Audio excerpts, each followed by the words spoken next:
శుభాభివందనాలు తెలియజేస్తున్నాం. మేము అల్లూరు ప్రాంతం నుంచి యునైటెడ్ క్రిస్టియన్ యూత్ ఐక్య క్రైస్తవ యవనస్తులుగా మేము మీ మధ్యకు రావడం జరిగింది. గత కొద్ది దినాల నుంచి మేము యేసు ప్రభుని తెలుసుకొని మా రక్షకుడుగా మేము అంగీకరించి యేసు ప్రభు గురించి తెలియని ప్రజలకు అనేక గ్రామాల్లో వెళ్ళి సువార్త అందిస్తున్నాం. ఈ దినాన మీ మధ్యకు రావడం జరిగింది. ఎవరైతే దూర ప్రాంతంలో ఉన్నారో మీరు భయపడకుండా మా దగ్గరకు వచ్చి యేసుక్రీస్తు మాటలు విని మీకు ఏదైనా అవసరతలు ఉంటే ప్రార్థన చేయించుకోవాల్సిందిగా ప్రభు నామములో తెలియజేస్తున్నాం. దేవునికి స్తోత్రం. ప్రభునందు ప్రియమైన దేవుని బిడ్డలారా, దేవుడి యొక్క సాయంకాల సమయంలో మనందరితో కూడా మాట్లాడుతున్న కొన్ని మాటలు మనం గమనిద్దాం. అందరూ శ్రద్ధ కలిగి దేవుని యొక్క వాక్యాన్ని వినవలసిందిగా ప్రభు పేరట మనం చేస్తూ ఉంటున్నాం. పరిశుద్ధ మన బైబిల్లో పేతురు రాసిన మొదటి పత్రిక 2వ అధ్యాయము 24వ వచనంలో పరిశుద్ధాత్మ దేవుడు ఈ విధంగా మనతో మాట్లాడుతూ ఉంటున్నాడు. మనము పాపముల విషయమై చనిపోయి నీతి విషయమై జీవించినట్లు ఆయన తానే తన శరీరమందు మన పాపములను మ్రాను మీద మోసుకునేను. ఆయన పొందిన గాయముల చేత మీరు స్వస్థత నొందితిరి. ప్రభునందు ప్రియమైన దేవుని బిడ్డలారా, మనము మన పాపముల విషయమై చనిపోయి నీతి విషయమై జీవించినట్లు ఆయనే తన శరీరమును మన పాపములను మ్రాను మీద మోసుకొనెను అని రాయబడి ఉంటుంది. మనం ఏ విషయంలో చనిపోవాలని రాయబడి ఉంటుంది? పాపముల విషయమై మనము చనిపోవాలి. అయితే పాపం విషయంలో చనిపోయిన తర్వాత మనలో ఏమి ఉండాలి అని మనం గమనించినప్పుడు నీతి అనేది ఉండాలి. యేసు ప్రభువు సెలవిస్తూ ఉంటున్నాడు, నీతిమంతుడును లేడు, ఒక్కడైనను లేడు అనే దేవుని యొక్క వాక్యము తెలియజేస్తూ ఉంటుంది. అయితే మనం నీతిమంతులుగా తీర్చబడాలనేది, పరిశుద్ధులుగా తీర్చబడాలనేది, మనం యథార్థవంతులుగా ఉండాలనేది దేవుని యొక్క చిత్తము. మన యొక్క పాపమునంతటి కూడా తీసివేయటానికి యేసు ప్రభువు ఈ లోకములకు వచ్చి ఉన్నాడు. నశించిన దానిని వెదకి రక్షించుటకు మనిషి కుమారుడు ఈ లోకమునకు వచ్చును అని రాయబడి ఉంటుంది. మనమందరం కూడా పాపము విషయంలో చనిపోయిన వారంగా మనం ఉండాలి. నమ్మి రక్షించబడిన వ్యక్తి, యేసు ప్రభువుని సొంత రక్షకుడుగా అంగీకరించిన వ్యక్తి, బాప్తిసం తీసుకున్న వ్యక్తి ఇక పాపం విషయంలో తను ఎలా ఉండాలంట? పాపానికి తనకి సంబంధం లేని వ్యక్తిగా తాను ఉండాలి. ఒక చనిపోయిన వ్యక్తి, ఆ వ్యక్తిలో చలనం ఉంటుందా? ఉంటుందమ్మా, చలనం ఉంటుందా చనిపోయిన వ్యక్తిలో? ఉండదు. కారణం ఏమిటి? తనలో ఏం లేదు, జీవము లేదు. లేదు కనుక తను చనిపోయిన తర్వాత మనం ఎంతగా మాట్లాడినా, ఎంతగా ఏడ్చినా, ఎంతగా బతిమలాడినా, లేండి అని ఎంతగా గోజాడినా కూడా తనలో ఏముండదు, జీవం అనేది ఉండదు. మన మాటలు తనకి వినపడవు. తను అబద్ధం మాట్లాడడానికి అవకాశం లేదు. తను ఈ లోక సంబంధమైన వ్యామోహపు చూపులు చూడటానికి అవకాశము ఉండదు. తను త్రాగుడు తాగటానికి అవకాశం ఉండదు. సమస్తమును ఈ లోకాన్ని తను ఏం చేశాడంటే విడిచిపెట్టేశాడు. కారణం ఏమిటంటే తనలో జీవం అనేది లేదు, మరణించాడు. ఎప్పుడైతే మనము యేసు ప్రభువును సొంత రక్షకుడుగా మనం అంగీకరించడం అంటే లోకానుసారంగా మనం చనిపోవటం అని అర్థము. నమ్మి బాప్తిసం పొందాము అని అంటే పూర్తిగా ఈ లోకం మనది కాదు, ఈ లోకంతో మనకు సంబంధం లేదు. కాబట్టి ఈ లోకంలో ఉన్న శరీరాశ కానీ, నేత్రాశ కానీ, జీవపు డమ్మము కానీ వాటితో మాకు సంబంధం లేదు. మేము క్రీస్తు వారము, మేము నమ్ముకున్న దేవుడు, మేము ఆరాధిస్తున్న దేవుడు, ఆయన పరిశుద్ధుడు, నీతిమంతుడు, నిందారహితుడు, ఎలాంటి పాపం లేనివాడు కనుక ఆయనే అంటున్నాడు, నేనే మార్గమును సత్యమును జీవమును తెలియజేస్తూ ఉన్నాడు కనుక ఆయన మార్గంలో నడవడానికి ఇష్టపడి నేను ఈ లోకాన్ని వదిలిపెట్టి వేస్తున్నానని నమ్మి మనం బాప్తిస్మము తీసుకుంటున్నాం. నమ్మి తీసుకుంటున్నామా, బలవంతంగా తీసుకుంటున్నామా? నమ్మి తీసుకుంటున్నాం. అయ్యా మరలా లోకంలో కలిసిపోతామని ఒక 2 నెలలు 3 నెలలు ఒక సంవత్సరము పెట్టుకొని మనం తీసుకుంటున్నామా? లేనే లేదు. నిత్య నిబంధన ఎవరితో చేస్తున్నాం? మనము దేవునితో నిబంధన చేస్తూ ఉంటున్నాం. ఒక వ్యక్తి ఉన్నాడు, తను ఒక నిబంధన చేసుకున్నాడు. ఎంతవరకు అంటే నిబంధన చేసుకున్నాడు? 1 సంవత్సరం పాటు త్రాగనని నిబంధన చేసుకున్నాడంట. ఎన్ని సంవత్సరాలు? 1 సంవత్సరం పాటు త్రాగనని నిబంధన చేసుకున్నాడు. ఖచ్చితంగా సంవత్సరం పాటు ఎక్కడ తాగకుండా తన జీవనాన్ని కొనసాగించాడు. ఆ సంవత్సరం అయిపోయింది, ఆ మరునాడే వెళ్ళి మరలా తాగటము ప్రారంభించాడు. కారణం ఏమిటి? 1 సంవత్సరం పాటే నిబంధన. తర్వాత ఆ నిబంధన ఏం చేశాడు? తొలగించారు. కొంతమంది 1 నెలకి నిబంధనలు చేసుకుంటారు, 10 రోజులకు నిబంధనలు చేసుకుంటారు, 30 రోజులకు నిబంధనలు చేసుకుంటారు. ఈ 30 రోజులు 40 రోజులు 50 రోజులు ఆ విధంగా నిబంధనలు చేసుకొని మేము త్రాగము అని నిబంధనలు చేసుకుంటారు. మాకు ఈ లోకంతో సంబంధం లేదన్నట్లుగా నిబంధనలు చేసుకుంటారు. ఆ రోజులు అయిపోయిన తర్వాత ఏం చేస్తారు? మరలా యథా రాజా తదా ప్రజ అన్నట్లుగా వారు లోకంలో పడిపోతూ ఉంటారు. కానీ యేసు పవర్ని అంగీకరించిన వారు ఎలాంటి నిబంధన చేసుకొని యేసు పవర్ ఎద్దుకు వస్తారు? నిత్య నిబంధన. ఏం చేసుకుంటారు? నిత్య నిబంధన. వదిలిపెట్టి వేయటానికి కాదు, మరలా కొద్ది రోజులు దేవుని మందిరానికి వచ్చి ఆగిపోవటం కాదు, మరలా ఈ లోకం వైపు చూడటం కాదు. ఒక వ్యక్తిని దేవుడు మాట్లాడుతున్నాడు, మీరు వెనక్కి చూడకుండా ముందుకు వెళ్ళండి అని చెప్తూ ఉంటున్నాడు. అగ్ని గంధకంలో పడిపోకుండా, అగ్ని గంధకాల చేత కాల్చబడకుండా, ఆ పాతాళంలో యాతన పడకుండా దేవుడు మనల్ని రక్షించి వెనక్కి చూడొద్దు అని అంటున్నాడు. అయితే వెనక్కి చూసింది ఒక వ్యక్తి ఏమైపోయింది? ప్రయోజనకరంగా లేని వ్యక్తిగా మారిపోయింది. ఒకసారి యేసు పవర్ని అంగీకరించిన తర్వాత, ఒకసారి యేసు పవర్ ఎద్దకు వచ్చిన తర్వాత మనం ఈ లోకంలో కలిసిపోయే వ్యక్తులుగా మనం ఉన్నట్లయితే మనం అటు సమాజానికి కానీ ఇటు దేవునికి కానీ ప్రయోజనం లేని వ్యక్తులుగా మనం ఉంటాం. మనం దేవునికి సమాజానికి ప్రయోజనకరమైన వ్యక్తులుగా మనము జీవించాలి. అందుకని అంటున్నాడు, మన పాపముల విషయంలో చనిపోయిన వ్యక్తులుగా మనం ఉండాలి. ఇక్కడ మనలో నివసించుతున్నది యేసు ప్రభువారే. ఆయన ప్రేమామయుడే ఉంటున్నాడు, ఆయన దయామయుడే ఉంటున్నాడు, ఆయన ప్రేమించే వ్యక్తిగా ఉంటున్నాడు. ఆయన మనతో సెలవిస్తున్నాడు, నిన్ను వలె నీ పొరుగు వారిని ప్రేమించమని సెలవిస్తున్నాడు. ఆయన మనల్ని ప్రేమించాడు కనుక మనం ప్రేమింపబద్ధులమై ఉన్నాం. కాబట్టి ప్రభువునందు ప్రియమైన గ్రామస్తులందరికీ కూడా ఇక సాయంకాల సమయంలో దేవుడు మనందరితో కూడా మాట్లాడుతూ ఉంటున్నాడు. మనం ఈ లోకరీతిగా క్రీస్తు ఎదిగిన తర్వాత చనిపోయిన వారము నిత్య నిబంధన యేసు పవర్తో చేసుకున్నాము. ఈ లోకంలో ఉన్న దేనితో కూడా మనకు సంబంధం లేకుండా మనము క్రీస్తును పోలిన వారముగా నీతి కలిగి, యథార్థత కలిగి, పరిశుద్ధత కలిగి, ప్రేమ కలిగి, ఒకరి పట్ల ఒకరు ఆప్యాయత అనురాగం కలిగి, ఒకరి శ్రమలో ఒకరు పాలు పంచుకుంటూ క్రీస్తు యొక్క ప్రేమను, క్రీస్తు యొక్క రాకడ వరకు తెలియజేసే వారంగాను, అనేక మందిని పాతాళంలో యాతన పడకుండా, అగ్నిగుండంలో యాతన పడకుండా నిత్య రాజ్యానికి నడిపించే వారంగా మనం ఉండాలని దేవుడి యొక్క రాత్రికాల సమయంలో, సాయంకాల సమయంలో తెలియజేస్తూ ఉంటున్నాడు. మరిన్ని విషయాలు మీరు తెలుసుకోవాలనుకుంటే మన దగ్గర ఉన్న దేవుని యొక్క మందిరావరణంలోకి మీరు వెళ్ళినట్లయితే దేవుని దాసులు ఇంకా మీకు అనేక విషయాలు తెలియజేసి మీ ఆత్మలను దేవుని యొద్దకు చేరుస్తాడు. అటు గొప్ప పరిశుద్ధాత్మ దేవుడు మనకందరికీ కలుగజేయును గాక. ఆమేన్. మన మధ్యలో ఉన్న చెలో సంఘం దేవుని సేవకులు లేదా అనిల్ పాల్ గారు వాక్య నిమిత్తము ప్రార్థన చేయవలసిందిగా ప్రభు పేట మనం చేస్తూ ఉంటున్నాం. అందరూ తలలు ఉంచుకున్నట్లయితే ప్రార్థన చేద్దాం. స్తోత్రం నాయన తండ్రి, ప్రేమ కలిగిన దేవా, నీకు వందనాలు, స్తోత్రాలు తండ్రి.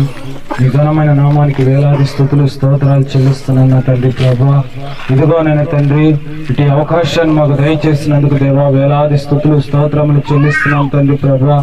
ఈ దినమునైన తండ్రి గద్దగుంట ప్రాంతానికి మీరు నడిపించినందుకు తండ్రి ప్రభా వేలాది స్తుతులు స్తోత్రాలు చెల్లిస్తున్నాం తండ్రి ప్రభా. ఈ దినమునైన తండ్రి ప్రభా నాయన నీ దాసుడుని తండ్రి ప్రభా వాక్యము బోధించి ఉండగా తండ్రి ప్రభా ఇక్కడున్న ప్రాంతంలో ఉన్న ప్రజల మొత్తంలోనే తండ్రి రక్షణలోకి నడిపించబడాలి తండ్రి ప్రభా.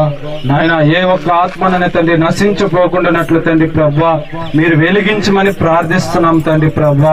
అయ్యా ఈ ప్రాంతం అంతాననే తండ్రి ప్రభా నీ రక్తము చేత నింపండి ప్రభా.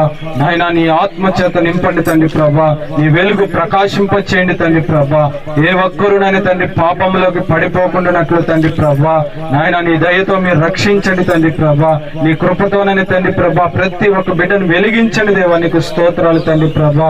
అయ్యా ఈ దినమునైనా తండ్రి ప్రభా ప్రతి ఒక్క బిడ్డ వచ్చినని తండ్రి ప్రభా నీ పక్షముగా నిలబడి ఉన్నారు తండ్రి ప్రభా. అటు బిడ్డలందరూ మీరు జ్ఞాపకం చేసుకోండి తండ్రి ప్రభా. మరి ముఖ్యంగానని తండ్రి ప్రభా ఈ ప్రాంతంలో ఉన్న ప్రజలు ప్రతి ఒక్కరునని తండ్రి ప్రభా రక్షణలోకి నని తండ్రి మీరు నడిపించండి తండ్రి ప్రభా. మీరు వెలిగించండి తండ్రి ప్రభా. మీరు అద్భుత కార్యమునని తండ్రి ఈ యొక్క ప్రాంతం పట్ల జరిగించమని ప్రార్థిస్తూ నజరేయుడైన యేసు నామములో అడుగుచున్నాము తండ్రి. చెర్ల సంఘం గ్రామస్తులారా, మన ప్రభు అయిన యేసుక్రీస్తు నామంలో మీ అందరికీ వందనాలు శుభాలు తెలియజేస్తున్నాం. మేము అల్లూరు గ్రామం నుంచి మీ మధ్యకు రావడం జరిగింది.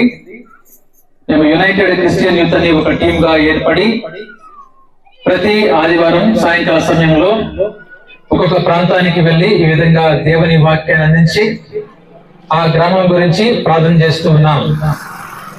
ఈ సమయంలో మరి దేవుని చిత్త ప్రకారంగా మరి మీ గ్రామానికి రావడం జరిగింది. కొన్ని నిమిషాలు దేవుని మాటలు మీకు తెలియజేస్తాం. మీ అందరూ కూడా ప్రేమతో స్వీకరించాలని మనం చేస్తున్నాం. మరి వాక్యం అనంతరము మీ గ్రామం కొరకు ప్రార్థన చేస్తాం. సమయంలో మన మధ్యలో బ్రదర్ సురేష్ బాబు దేవుని వాక్యాన్ని అందిస్తారు. దేవునికి స్తోత్రం. మన రక్షకుడైన యేసుక్రీస్తు నామములో చెర్ల సంఘంలో ఉన్న గ్రామస్తులందరికీ ప్రభు పేరిట శుభాభివందనాలు తెలియజేస్తూ ఉంటున్నాం. కొద్ది నిమిషాలు దేవుని వాక్యాన్ని చదువుకుందాం. రోమపత్రిక 10వ అధ్యాయము 9వ వచనంలో ఈ విధంగా రాయబడి ఉంటుంది. అదేమనగా యేసు ప్రభువని నీ నోటితో ఒప్పుకొని దేవుడు మృతులలో నుండి ఆయన లేపినని నీ హృదయమందు విశ్వసించిన ఎడల నీవు రక్షించబడదువు. ప్రభునందు ప్రేమైన దేవుని బిడ్డలారా, అపొస్తలుడైన పౌలు గారు రోమా సంఘానికి ఆయన మాట్లాడుతూ ఉంటున్నాడు. ఈ దినాన మన సంఘంలో ఉన్న ప్రజలందరితో కూడా ఆయన మాట్లాడుతూ ఉంటున్నాడు. దేవుని బిడ్డలందరూ కూడా ఆయన హెచ్చరిస్తూ ఉంటున్నాడు. ఏమని ఆయన మాట్లాడుతున్నాడో ఒకసారి మనం గమనించినప్పుడు, యేసు ప్రభు అని నీ నోటితో నువ్వేం చేయాలి? ఒప్పుకోవాలి.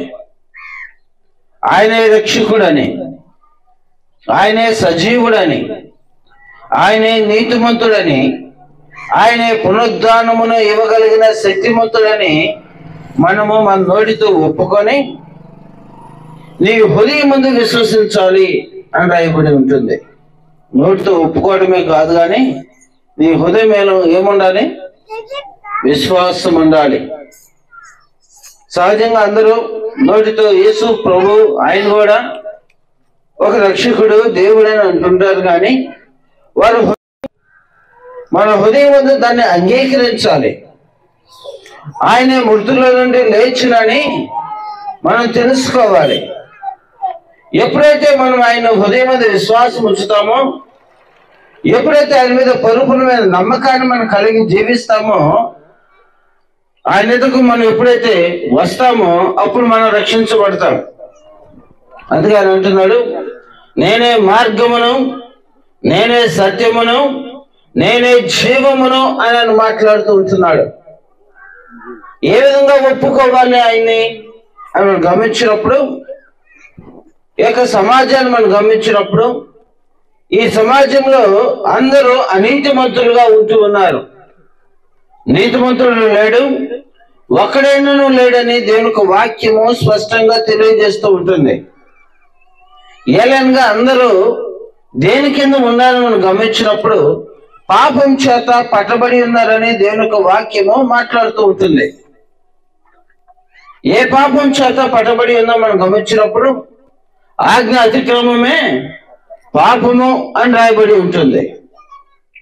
దేవుని యొక్క మాటకు కాకుండా, దేవుని యొక్క చిత్తానికి కాకుండా మన ఇష్టానుసారంగా మనం జీవించడము పాపములకు కారణమవుతుంది.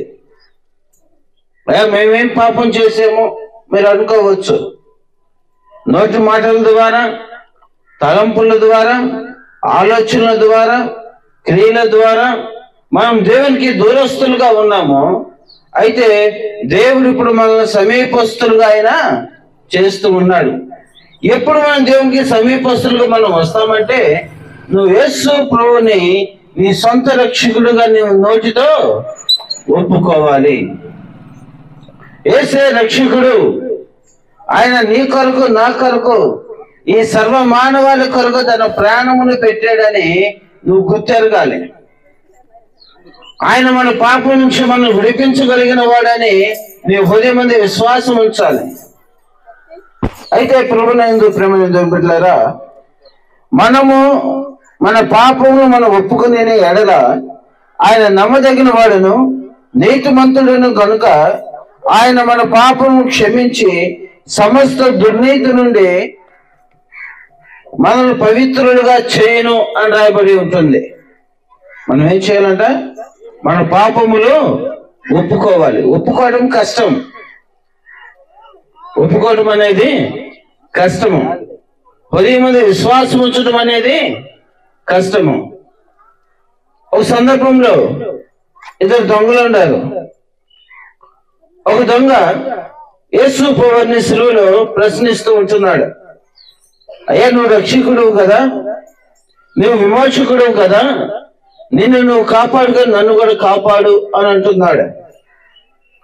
ఎందుకు ఆ దొంగకు శిక్ష వేయబడి ఉన్నది అని మనం గమనిస్తే, అతని పేరు రాయబడలేదు కానీ అతను దొంగ. ఎలా ఉన్నాడు ఆయన? దొంగ. అనేక మంది వారి యొక్క జీవితాన్ని గమనించినప్పుడు వారి కంటిలో యొక్క నలుసును చూడకుండా పక్కవాని కంటిలో ఏం చూస్తారంట? దూలాన్ని చూస్తారు. మేము బాగానే ఉన్నాం, మాకంటే మీ జీవితం ఇంకా దుర్లభం గాను అన్యాయం గాను ఉందని పక్కవారి జీవితాన్ని చూపిస్తూ ఉంటారు. అంటే వారి జీవితంలో ఉన్న లోపాలను వారు ఏం చేయరు? చూసుకోరు. ఆ దొంగ, నేను దొంగని, నాకు ఈ శిక్ష పడటం న్యాయమే అన్న రీతిలో మాట్లాడటం లేదు. తనేం చేస్తా ఉన్నాడు? సమర్థించుకుంటూ ఉంటున్నాడు. ఈరోజు మనం గమనించినప్పుడు ప్రతి ఒక్కరు కూడా వారి యొక్క అపరాధములను, వారు చేసిన నేరాలను, వారు మాట్లాడుతున్న అబద్ధాలను, వారు క్రియలన్నింటిని కూడా వారు ఏం చేస్తూ ఉంటారంటే సమర్థించుకుంటూ ఉంటారు. ఉదయము ఏం చేయదు? ఒప్పుకోదు. ఎప్పుడైతే మనం చేసే అపరాధమును మనం ఒప్పుకుంటామో, అయ్యా నేను అవిధేయంగా జీవించాను, అవిధేయంగా నేను ప్రవర్తించాను అని ఎప్పుడైతే మనం ఒప్పుకొని దాన్ని ఏం చేయాలి? మనము విడిచిపెట్టాలి. ఏం చేయాలని? మనం విడిచిపెట్టాలి. విడిచిపెట్టకుండా అట్టి పెట్టుకొని ఉన్నట్లయితే దానివల్ల ప్రయోజనం ఏమీ ఉండదు. అందుకే అంటున్నాడు, మన పాపం ఒప్పుకోవాలి. ఇంకో దొంగ అంటున్నాడు, అయ్యా ఈ శిక్ష మాకు సరైనదే, మేము దొంగతనం చేసాం కాబట్టి, మేము దోపిడీ చేసాము కాబట్టి, మేము అనేక మందిని ఇబ్బందులకు గురి చేసాము కాబట్టి ఈరోజు ఈ యొక్క మ్రాను మీద వేలాడుతూ ఉంటున్నాము. మాకు ఈ శిక్ష సరైనదే, నీవు నీ రాజ్యంలోకి వచ్చినప్పుడు మమ్మల్ని జ్ఞాపకం చేసుకో అని అంటున్నాడు. మరొక వ్యక్తి ఏం చేస్తూ ఉన్నాడంటే ఒప్పుకుంటున్నాడు, నేను అపరాధం చేశాను కాబట్టి నాకు శిక్ష సరైనదే. తన నోటితో ఒప్పుకుంటున్నాడు, నేను తప్పు చేశాను కాబట్టి నువ్వు నన్ను క్షమించి నీ రాజ్యానికి వచ్చినప్పుడు, ఆ స్వర్గరాజ్యానికి నువ్వు వెళ్ళే సమయంలో నన్ను కూడా జ్ఞాపకం చేసుకో అని ఆయన మాట్లాడుతూ ఉంటున్నాడు. వెంటనే యేసు ప్రభువారు, నేడు నీవు నాతో కూడా పరదేశంలో ఉందని ఆయన వెంటనే తనను హక్కును చేర్చుకుంటున్నాడు. ప్రభువైన ప్రేమను దేవుని బిడ్డలారా, ప్రయాసపడి భారం మోసుకొచ్చిన సమస్త జిల్లారా నా యొద్దకు రండి, నేను మీకు విశ్రాంతిని ఇస్తాను అంటున్నాడు. ఆయన క్షమించే దేవుడుగా ఉంటూ ఉన్నాడు, మనకి సమాధానం ఇచ్చే దేవుడుగా ఉంటున్నాడు, మన హృదయంలో ఉన్న కలవరాన్ని తీసివేసే దేవుడుగా ఆయన ఉంటున్నాడు. ఎప్పుడంటే నువ్వు నోటితో ఒప్పుకోవాలి, హృదయపూర్వకంగా ఆయన్ని అంగీకరించాలి. పూర్ణ హృదయంతోనూ పూర్ణ ఆత్మతోనూ పరిపూర్ణమైన బలముతో ఆయన్ని స్తుతించాలి, ఆరాధించాలనే దేవునికి వాక్యము మాట్లాడుతూ ఉంటుంది. నువ్వు నోటితో ఒప్పుకొని హృదయం మీద విశ్వాసం ఉంచకపోయినట్లయితే మనకు ప్రయోజనము ఉండదు. నోటితో ఒప్పుకోవాలి, ఆయన నన్ను స్వస్థపరుస్తాడు, ఆయన నాకు సమాధానం ఇస్తాడు, ఆయన నన్ను తన రాజ్యంలోకి తను తీసుకొని వెళతాడని ఎప్పుడైతే నువ్వు హృదయపూర్వకంగా ఆయన ఎద్దుకు వస్తావో నీ పాపములు క్షమించబడతాయి. నీకు కట్టబడిన బంధకం, పాపం అనే బంధకాల నుంచి నువ్వు విడుదల పొందుకుంటావు, నిత్య రాజ్యానికి చేర్చబడతావు.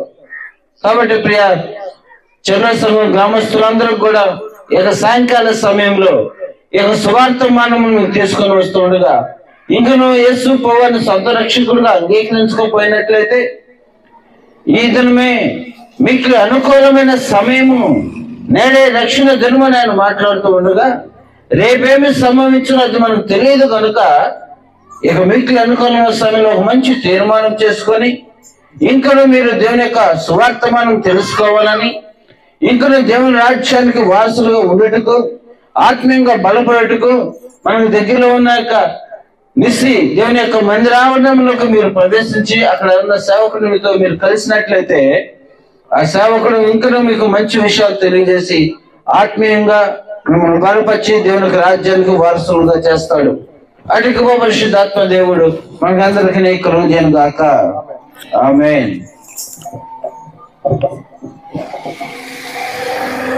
ప్రభునందు ప్రియమైన వారులారా, చక్కని వాక్యాన్ని విన్నాం. మరి పాపము మనము ఒప్పుకొని వాటిని విడిచిపెట్టి మనము యేసుక్రీస్తు వారిని సొంత రక్షకునిగా స్వీకరించినట్లయితే మరి మనల్ని దేవుడు రక్షిస్తాడని, రక్షణ భాగ్యం ఇస్తాడని మనం ఇంతవరకు చక్కని సువార్త వాక్యాన్ని మనం విన్నాం. మరి బ్రదర్ సురేష్ బాబుకు ప్రభు నామములో వందనాలు తెలియజేస్తున్నాను. ఈ సమయంలో ఈ యొక్క వాక్య ఫలింపు కొరకు ప్రార్థన చేసుకుందాం.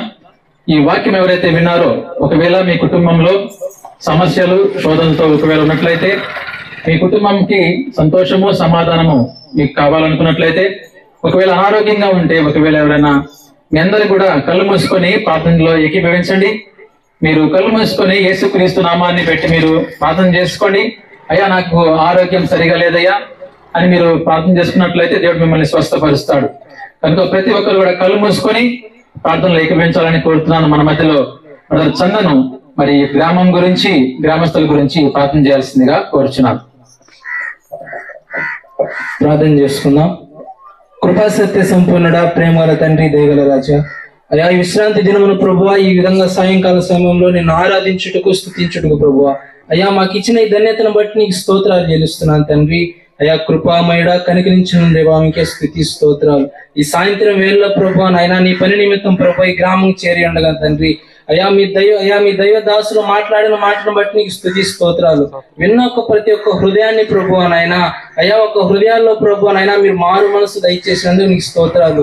అయా యేసు రాజా నీకే స్తోత్రాలు. నిజమైన దేవుడు మీరే అని నైనా, రక్షకుడు మీరే అని కృప దయచేసినందుకు మీకు స్తోత్రాలు చెల్లిస్తున్నాను తండ్రి. నాయన పరిశుద్ధాత్మ దేవుడా, అయా ఈ గ్రామంలో ప్రభువా నాయనా, అయా నీ యందు ప్రభు విశ్వాసం ఉంచి ప్రభువా, అయా నీ యందు నిలకడగా జీవిస్తున్న ప్రతి ఒక్క కుటుంబాన్ని మీరు జ్ఞాపకం చేసుకోండి ప్రభువా. అయా అయా యేసురాజా అన్యులకు మాదిరిగా వాళ్ళని మీరు నిలిపినందుకు నీకు స్తోత్రాలు చెల్లిస్తున్నాను తండ్రి. అయా పరిశుద్ధాత్మ దేవుడా, ఈ సాయంత్రం వేళలో ప్రభువా అయ్యా ఎంతమంది అయితేనైనా ఈ శబ్ద తరంగం ద్వారా వింటున్నారు అని జ్ఞాపకం చేసుకోండి. ఓ హృదయాల్లో ప్రభు కదలికను మీరు దయచేసినందుకు నీకు స్తోత్రాలు చెల్లిస్తున్నాను తండ్రి. అయా యేసురాజా ఒక ఆలోచన శక్తి మీరు దయచేసినందుకు నీకు స్తోత్రాలు ప్రభు. అయా ఈ ప్రార్థనలో ప్రభు నాయన అయా ఎంతమంది అయితే పాల్గొనాలని అనుకుంటున్నారు ప్రభు వాళ్ళ జ్ఞాపకం చేసుకోండి. అయా యేసు నామంలో ప్రభు వాళ్ళ యొక్క అవసరాలను మీరు తీర్చినందుకే నీకు స్తోత్రాలు చెల్లిస్తున్నాను తండ్రి. అయా యేసు నామంలో ప్రభు నాయన నీ సన్నిధికి వాళ్ళని మీరు సకాలంలో వారిని నడిపించినందుకే నీకు స్తోత్రాలు చెల్లిస్తున్నాను తండ్రి. వారి పట్ల అనేక అద్భుత కార్యాలు మీరు జరిగించి ప్రభు నాయన అయా ఈ గ్రామానికి వారికి మార్గదర్శిగా మీరు మార్చినందుకే నీకు స్తోత్రాలు ప్రభు. పరిశుద్ధాత్మ దేవుడా నాయన అయా అయా యేసురాజా ఈ వాక్యం ప్రతి ఒక్క బిడ్డని మీరు జ్ఞాపకం చేసుకోండి. అయా యేసు నామంలో ప్రభు నాయన ప్రతి ఒక్కరు నీ సన్నిధికి వచ్చేలాగా మీరు కృపదయ చేసినందుకు నీకు స్తోత్రాలు చెల్లించుకుంటూ నజరేయుడైన యేసు నామంలో అడుగుతున్నాము తండ్రి. ఆమేన్.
రాజుగా భువికి దిగినాడని, రవిరాజుగా ఇలలో మిగిలాడని,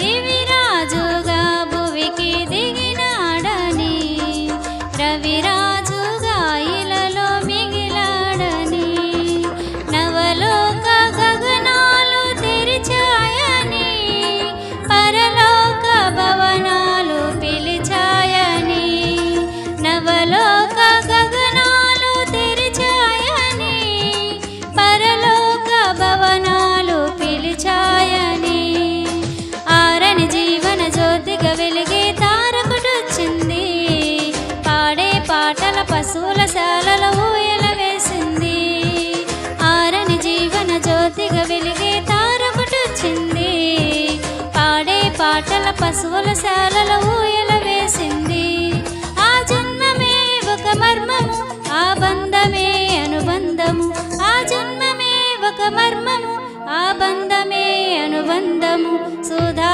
మధుర కిరణాల అరుణోదయం, కరుణామయుని శరణం తరుణోదయం, సుధా మధుర కిరణాల అరుణోదయం, కరుణా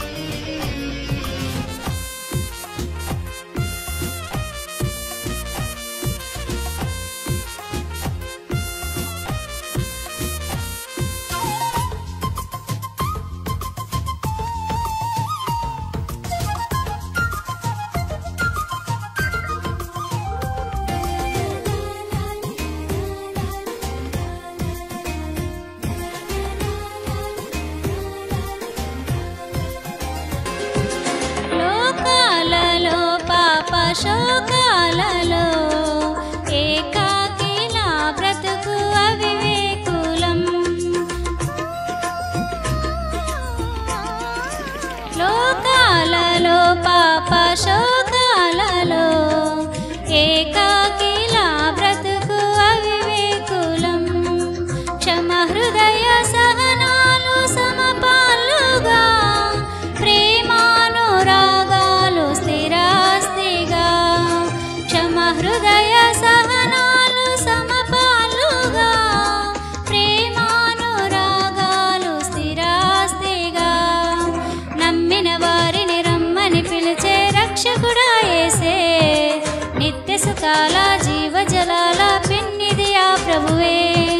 నమ్మిన వారిని రమ్మని పిలిచే రక్షకుడా యేసే. నిత్య సుఖాల జీవజలాల